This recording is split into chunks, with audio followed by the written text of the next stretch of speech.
Chapter 1. The Wedding That Changed Everything. Daisy was only 22 when her life changed. She was young, beautiful, and full of dreams. She lived in a small town near Houston, Texas, with her parents. Her mother was strict, and her father only cared about money. They said they loved her, but they never listened to her heart. One day, they told her, "You are getting married." She looked up surprised. "To who?" she asked. They said, "To a man named Eric. He is rich. He will take care of you. That is all a girl needs." Daisy did not love Eric. She didn't even know him. But her parents forced her to say yes. They said, "This is for your good. You will thank us later." She looked down and nodded. She was scared, but she had no voice. In her house, her voice didn't matter. The wedding happened quickly. Eric wore an expensive suit. He smiled at everyone. People said, "Daisy is so lucky. She is marrying a rich man." But inside, Daisy's heart was silent. Her white dress was heavy. Her eyes had no shine. She looked beautiful, but her soul was quiet. After the wedding, they moved to a big city, Dallas. Eric showed her a large house with shiny floors. "All this is yours," he said. But Daisy felt alone. There was no warmth in that house, no laughter, no love, just empty rooms and fake smiles. At night, Eric was always on the phone. He talked to strange people. He left the house often, sometimes at midnight. Daisy once asked, "Where are you going?" He shouted, "Don't ask questions." She stopped asking. She sat alone by the window every night, waiting, wondering. Soon she got pregnant. The doctor said, "You're having twins." Daisy smiled for the first time in weeks. 2 small lives were growing inside her. She felt hope. She whispered to her belly, "I will protect you. I will love you even if no one else does." But Eric changed more. He got angry often. Sometimes he didn't come home for 2 or 3 days. He never brought her food or medicine. Daisy felt weak, but she stayed strong for her babies. She cooked for herself. She cleaned. She talked to her unborn children when no one else talked to her. One day, police came to their home. Daisy was shocked. They said Eric was under watch. They believed he was involved in illegal work. He lied to everyone. He was not a rich man. He was a criminal. Daisy cried that night. She held her belly and cried, "What have I done?" Months passed. The house became quiet. Eric stopped coming home. One night the phone rang. A stranger said, "Eric is dead." Daisy fell to the floor. Her world broke. She was 8 months pregnant. She had no husband, no money, and no family to help her. She gave birth alone in a hospital, a boy and a girl. She named them Liam and Lily. She looked at their small faces and cried. "You are all I have now," she said. The hospital bill was high. She had no job, no help. But she promised, "I will raise you, no matter what, even if I have to walk through fire." She went home alone. The house was locked by the police. She moved into a small, cold apartment. No bed, no warm food, but she held her babies close. Her body was tired. Her eyes had no sleep, but her heart was strong, stronger than ever. Outside, people whispered, "She married a bad man. She's alone now. Poor woman." But Daisy didn't care. She looked at Liam and Lily and said, "You two are my world. I don't need anyone else." She cleaned people's homes. She washed dishes in restaurants. She worked during the day and cried at night. But she never gave up. Her pain was deep, but her love was deeper. She knew one day her children would grow up and understand. She didn't want pity. She didn't want help. She only wanted to give her children a better life. And so began Daisy's long journey, one full of pain, hunger, cold nights, and cruel people, but also full of strength, hope, and love. She was not rich. She was not strong. But she had something more powerful than money. She had the heart of a mother. And that heart would carry her forward. Chapter 2. Secrets Behind the Smile. Daisy woke up before the sun every morning. Her small room had no alarm clock, but her babies had their own way of waking her up, soft cries that cut through the cold air. She kissed their cheeks and whispered, "Good morning, my little hearts." Her hands were tired. Her body was weak. But her voice stayed full of love. The apartment was old. Water leaked from the roof. The walls were cracked. Some days there was no light. But Daisy never let her children see fear. She smiled at them every morning, even when her heart was breaking inside. That smile, warm, strong, and full of lies, was the only thing she could afford to give them every day. Daisy worked hard. She took a cleaning job at a rich woman's house. The woman's name was Mrs. Charlotte. She had gold rings, soft hands, and a voice like ice. "Don't touch the piano," she once said. "Don't sit down." Daisy only nodded. She had no time for anger. She needed the job. At lunchtime, Daisy sat outside in the cold. She ate dry bread and drank water. Her hands shook, but she smiled. She smiled for the world, for the children she loved, and for the life she was trying to rebuild. But behind that smile were nights without sleep, a heart full of fear, and a soul that cried in silence. One evening, Daisy was walking home from work with 2 heavy bags. A man followed her. He whistled. He said, "Hey, pretty girl, come with me." Daisy walked faster. Her heart beat loud. She reached home and locked the door. She held her babies and cried, "Why is the world so cruel to women like me?" But she didn't stop working. She couldn't. Liam and Lily needed diapers, milk, warm clothes. Some nights, Daisy skipped dinner so her children could eat. She told herself, "I'm not hungry," even when her stomach screamed. That was the secret behind her smile. A mother's love that chose hunger, pain, and fear, just so her children could sleep peacefully. At night, she talked to herself. She said, "You can do this, Daisy. You are their world now." She looked in the mirror and didn't recognize the face. Pale, tired eyes, rough hands, dry lips, but she still smiled. That smile was her armor, her shield. One day she went to a small local school to ask about admission. The lady at the desk looked at her clothes and frowned. "This is a good school," she said. "It's expensive. Can you pay?" Daisy looked down, then said, "Not now, but one day I will." The lady laughed. Daisy walked out with her head down, but her heart burning. She promised herself, "Liam and Lily will study here one day." At the park, she saw parents with toys, snacks, and time. Daisy had none of that. She brought her children old bread and sat on the bench with her shoes torn and her heart heavy. But again she smiled. Her children were her light. She would not let them see her break. At work, Mrs. Charlotte once asked, "Why do you always smile?" Daisy didn't answer. What could she say? That her smile was fake? That she cried in the shower? That she feared the next day? No. Daisy just said, "Because life is still beautiful, ma'am." She turned away and cleaned the floor, her eyes full of quiet tears. One day her son Liam fell sick. His skin was hot. His voice was weak. Daisy rushed to the hospital. The doctor asked for money first. She didn't have it. She begged. She cried. "Please save my child," she said. A kind nurse helped secretly. Liam got the medicine. That night, Daisy sat by his side and whispered, "I won't let anything happen to you. I'll fight the world for you." Her tears fell, but her voice stayed strong. That was the secret behind her smile. Love stronger than pain. Many people saw her smile, but no one saw the nights she walked without shoes in the cold to save on bus money.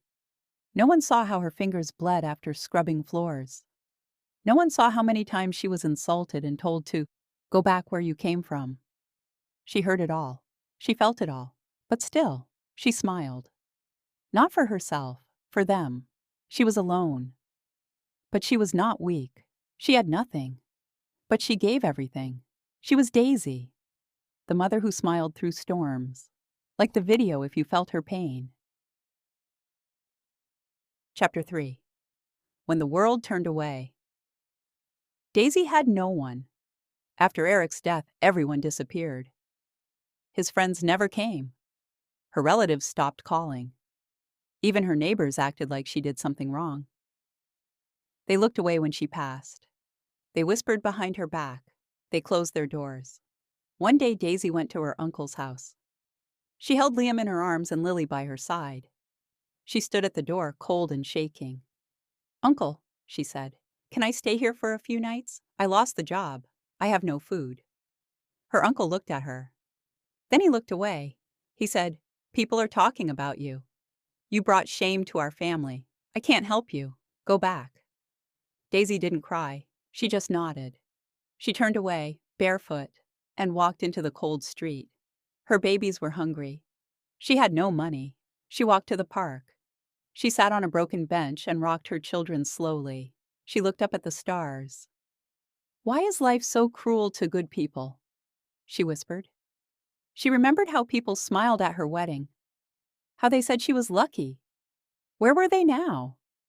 Where were those fake smiles? Those loud mouths? Now no one cared if she lived or died.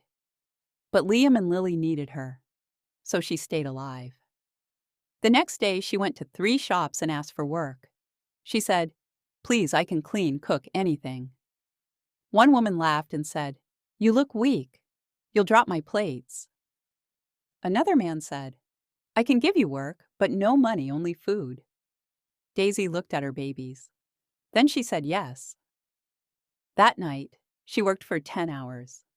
She cleaned floors, washed dishes, and folded clothes. She didn't sit for a second. She held her back in pain, but didn't stop. The man gave her 1 small bag of rice and a half loaf of bread. She thanked him with a smile. She walked home with swollen feet and a burning body. On the way, it started to rain. Cold wind cut her skin. She covered her babies with her scarf and ran.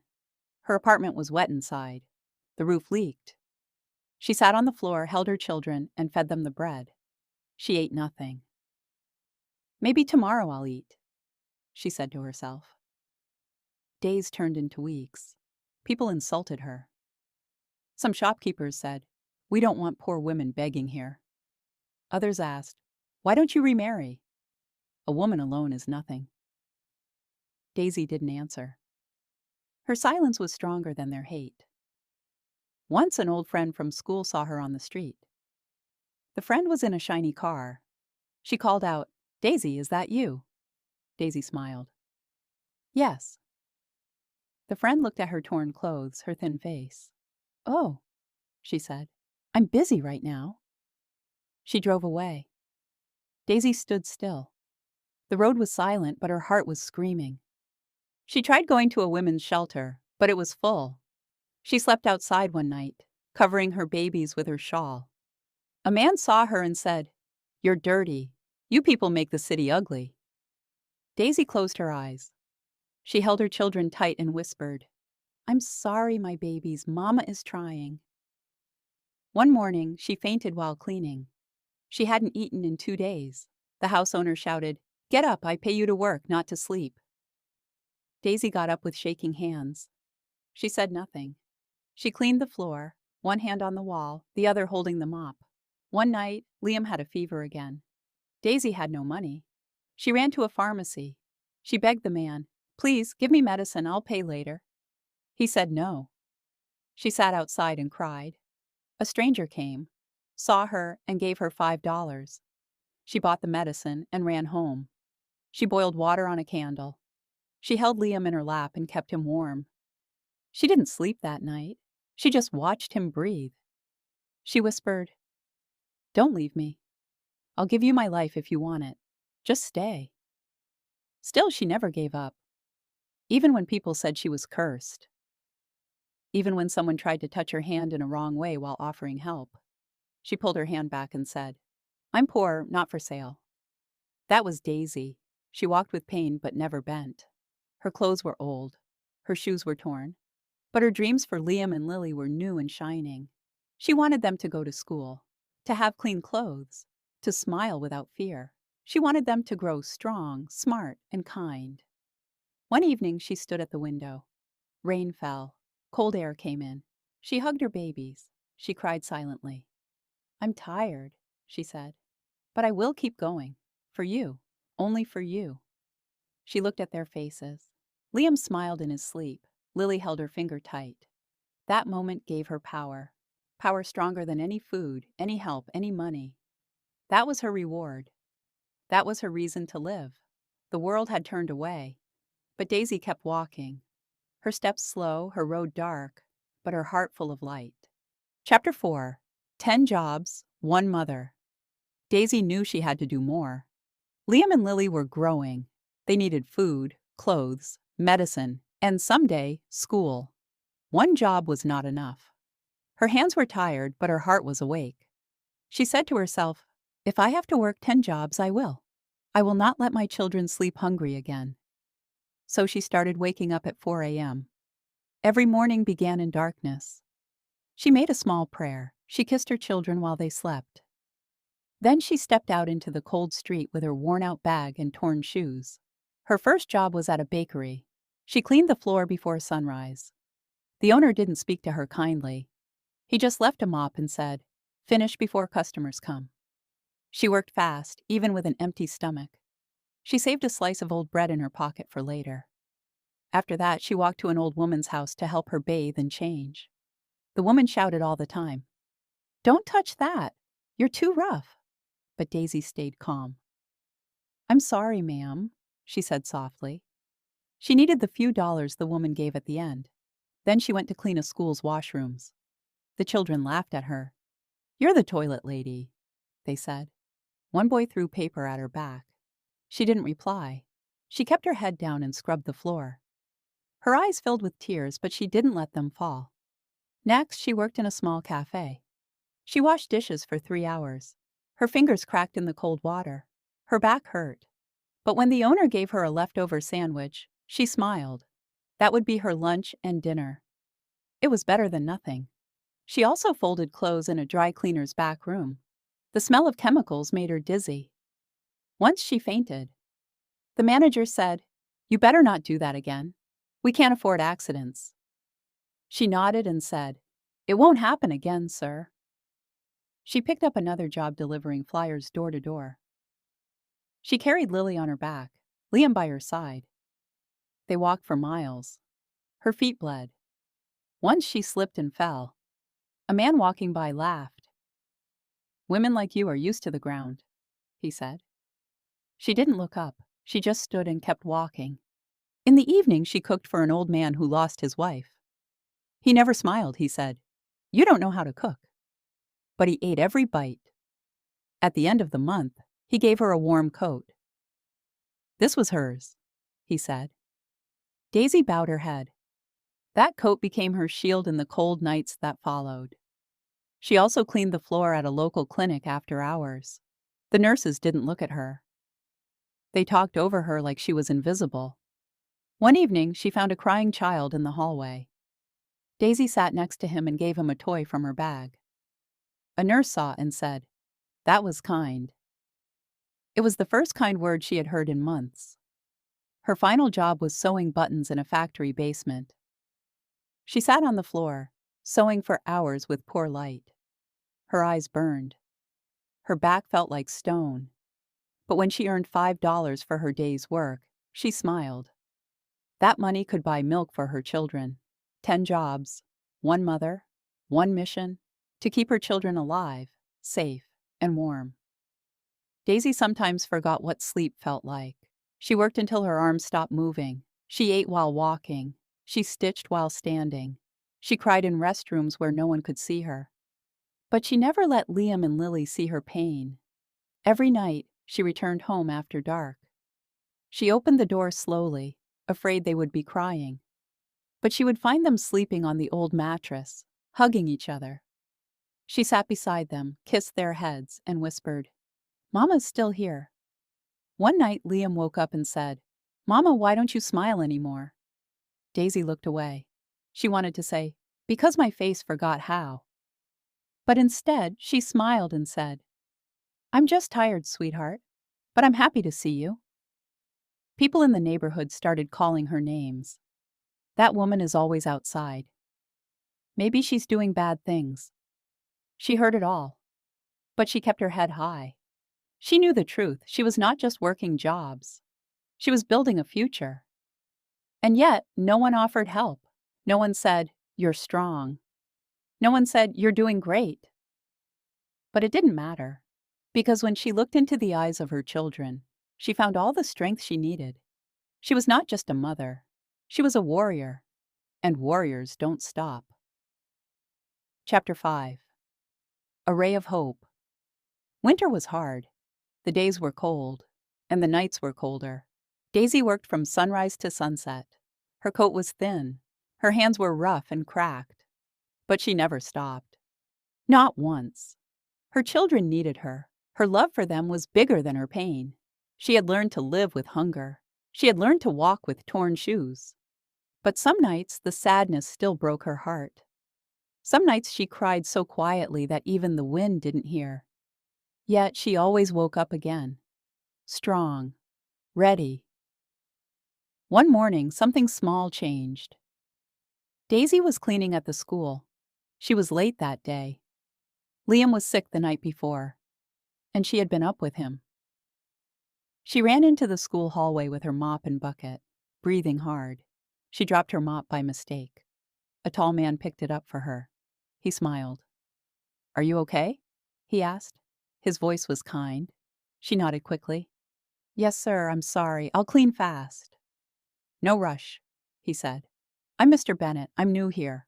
I teach computers." Daisy didn't say more. She just cleaned the floor and left. But that small moment stayed with her all day.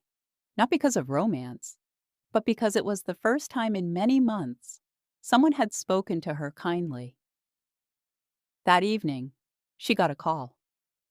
A woman had seen her cleaning and wanted to hire her to help with an online clothing shop. "You'll work from home," the woman said.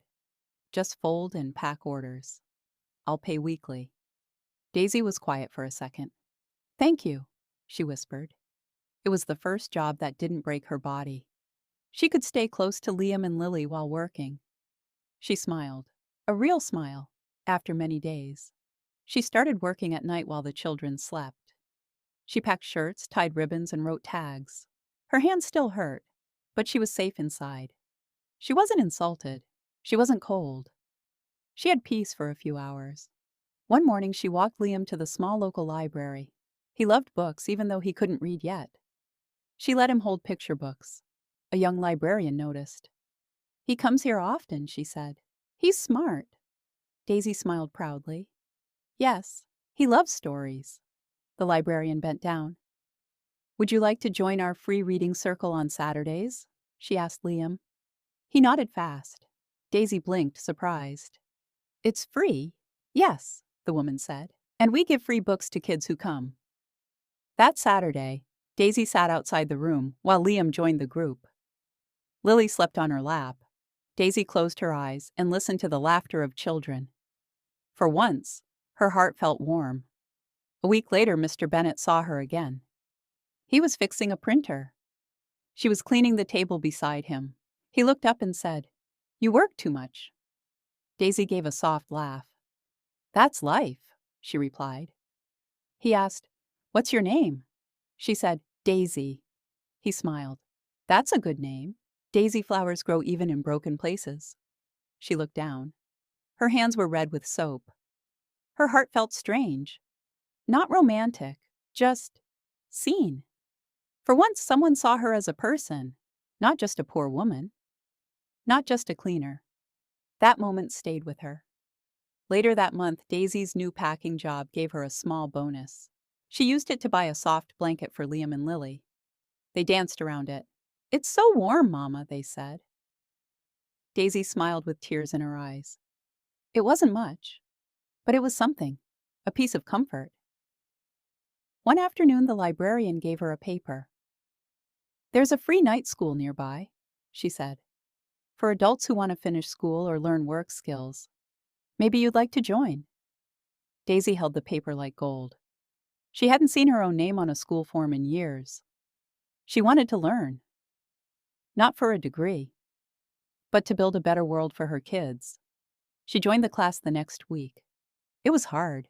She was the oldest one there. But she listened carefully. She asked questions. She stayed back after class to practice typing. The teacher noticed her. "You're sharp," he said. "You should keep going." Hope. That was the feeling she hadn't known in years. It was not big, not loud, but it was there now, in small gifts from life. One day, Liam brought home a drawing. It was a picture of their family. He had drawn a woman with a crown. "Who is this?" Daisy asked. He smiled. "It's you, Mama. You are our queen." Daisy laughed. She cried. She hugged both her children tight. "I don't need a crown," she said. "You two are my kingdom." Her steps became stronger. Her eyes had a little more shine. People still talked behind her back. She still worked hard. But now, she had something new inside her. A quiet light, because in a world that had taken so much from her, life was now starting to give back. Slowly, silently, but surely. And that was enough for her to keep going. Chapter 6. The Boy Who Dreamed Big. Liam was 8 now. He was small but thoughtful. His eyes were big and quiet. He watched everything. He watched his mother work. He watched her cry in silence. He watched her give up food so he and Lily could eat. He never said much. But his heart was loud. Daisy didn't know how much he understood. But Liam saw everything. He saw her sore hands. He saw her broken shoes. He saw how she smiled even when she was in pain. And slowly, something started growing inside him. A fire. A dream. One day, Liam came home and said, "Mama, I want to learn computers." Daisy looked up surprised. "Why, sweetheart?" she asked. He said, "Because you work too much. I want to help. If I learn computers, I can do something one day. I can start something online. I read about it in the library." Daisy smiled gently. "You're still small, Liam. You just study. That's enough." But Liam shook his head. "No, I want to do more."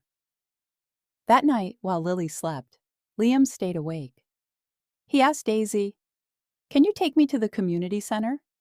They have free classes, please." Daisy paused. She had a little money saved for milk and rice. If she used it for bus fare, there would be no milk tomorrow.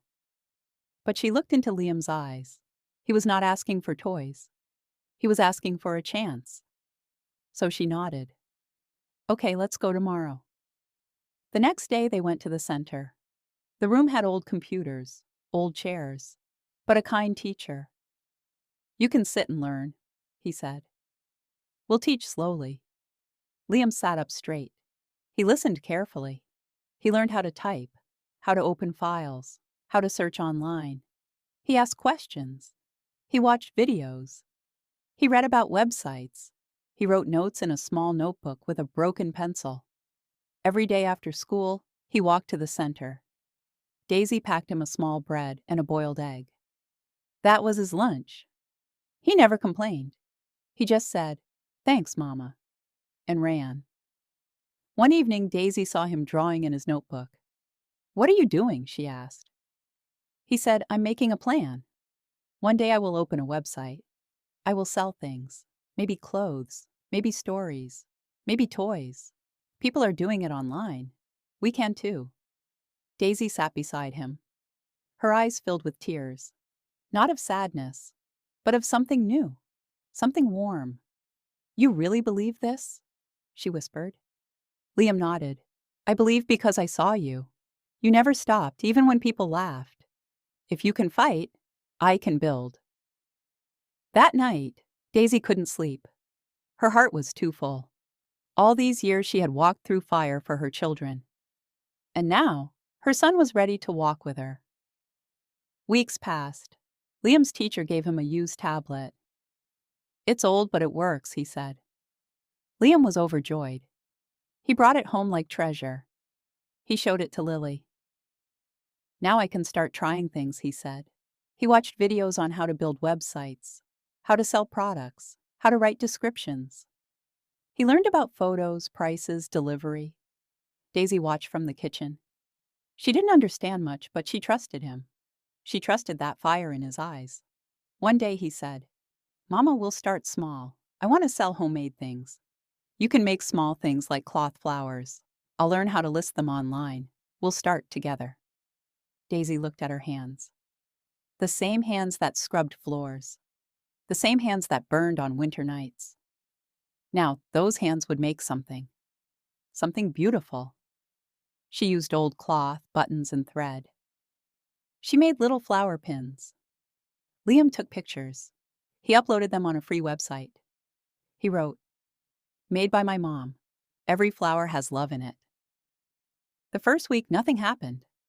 But then someone ordered one pin, then another, then 5 more. Liam danced in the room. Daisy covered her face and cried. "We earned our first money online," Liam shouted. Soon people started writing messages. "Your story touched my heart. I love this handmade pin. You're a strong mother." The world that once turned away was now clapping from far. Liam smiled every day now. He studied, worked, and helped Lily with reading. He was just a boy, but he carried the spirit of a man. One night Daisy sat with both of her children under one blanket. She said, "I don't know what tomorrow brings, but today I'm proud. Not of sales, not of money, but of you." Liam looked at her and said, "One day, Mama, we'll be rich. And I'll buy you a house where the roof doesn't leak." She laughed with tears. "I don't care about the roof," she said. "I care that you're becoming a man with a good heart." That was the night she slept peacefully after many years. Because her dream was not just to survive. Her dream was to give her children a future. And now they were building it, together. Chapter 7. From Pain to Power. The flower pins were just the beginning. Liam kept learning. He read every day. He watched free videos at the library. He asked his teachers, "How can we grow?" They showed him ideas. He showed them to Daisy. "Let's try selling handmade gift cards, too," he said one night. "You write small messages, Mama. Your words are beautiful." Daisy had never thought her words mattered. But she sat down, held a pen, and wrote simple lines on colored paper. "You are not alone. Love begins with care. Every day is hope." Liam added tiny drawings. Lily helped add hearts. They uploaded pictures online. Orders started to grow. 1, then 5, then 10 a week.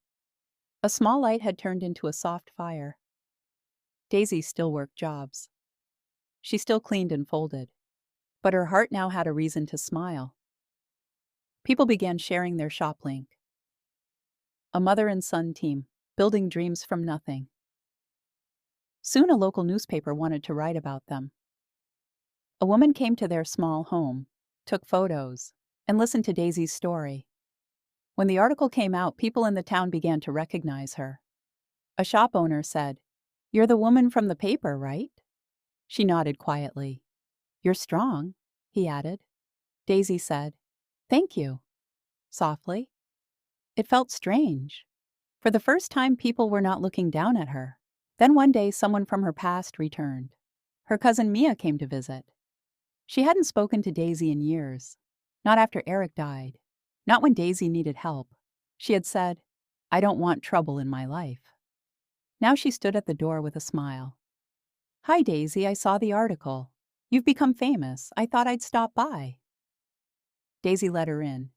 She offered tea. She didn't say anything cold or angry, because pain had taught her grace. Mia looked around the room. "You've done well," she said. "Your son is amazing." Daisy just smiled. "Yes, he is." After Mia left, Liam asked, "Mama, why was she here?" Daisy said, "Sometimes people come back when you shine. But remember, we started shining alone." Another week passed. A man from Daisy's neighborhood, who once insulted her, now came to her with a question. "Do you give private cleaning services? My wife wants help." She smiled kindly. I'm busy now, sir, but thank you. That night, she told Liam, people who once closed their doors are now knocking on ours. He said, "You opened your own doors, Mama." A few weeks later, something unexpected happened. A man named Jacob started messaging Daisy online. He had read her story in the newspaper. He wrote, "I know what it feels like to raise children alone. I lost my wife 4 years ago. I have a daughter, too." Daisy was surprised. She didn't reply at first. But over time, she answered kindly, "Thank you for your words. They talk sometimes, just small things, about children, about life, about struggle." He never crossed a line. He was gentle, respectful. Lily once saw Daisy smiling while reading. "Mama, why are you smiling?" She closed the message and said, "Just reading something sweet." But she didn't let her focus change. Her life was still for Liam and Lily. That never changed. She didn't want anyone's money or anyone's pity. But she had learned one thing. Sometimes the world brings people who are kind. Not all doors are cold. Now her small online shop had grown. Orders came from other states. A woman in Chicago ordered 50 gift cards. Another from Florida wanted 100 flower pins for a wedding. Liam handled everything. He created a better website. He organized deliveries. Daisy couldn't believe it. She cried quietly one evening. Liam saw her and asked, "What happened, Mama?" She said, "I'm just full of something I haven't felt in years." He asked, "Joy?" She nodded. At school, Liam was now helping other kids with online learning. His teachers were proud. One day, the principal called Daisy in. "Your son is a gem," she said. "He speaks with wisdom beyond his age." Daisy held back tears. "He saw a lot too early," she said. She walked out of the school building that day with her head high. Not because people respected her now, but because she had never lost her own respect.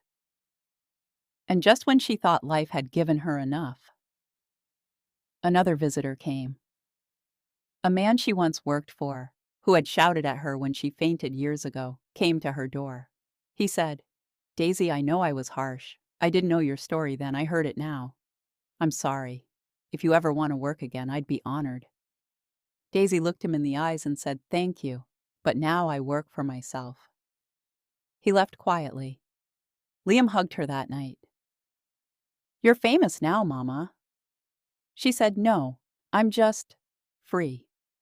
Free from fear, free from shame, free from begging for love."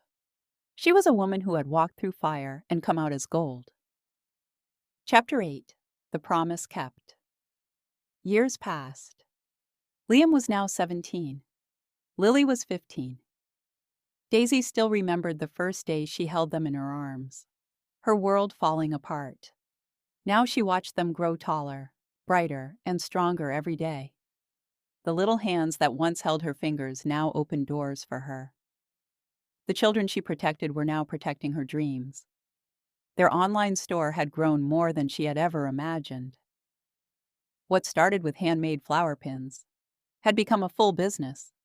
They now sold cards, handmade soaps, candles, and small gift sets.